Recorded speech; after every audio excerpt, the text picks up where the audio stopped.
Okay, so one of the exercises that people would most injure themselves with is a kettlebell swing.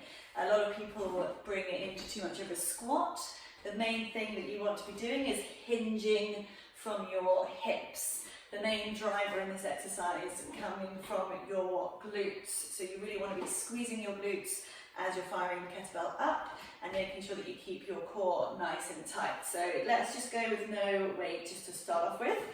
And just start to practice that hinge from the hips. Check yourself out in a mirror to make sure that you're moving properly. So you've got a slight softening through the knees as you go back and you push your hips out behind you.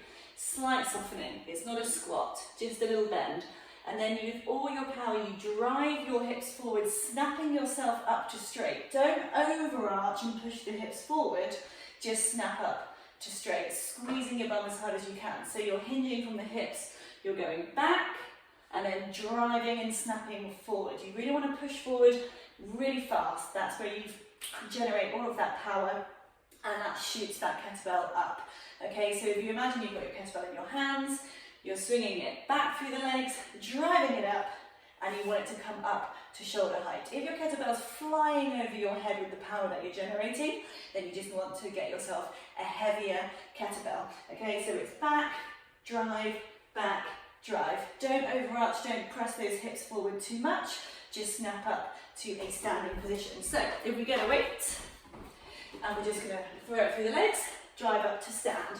And you should squeeze your bum every time that weight comes forward so that you're really going to work into those glutes to push the weight forward rather than pulling into your back.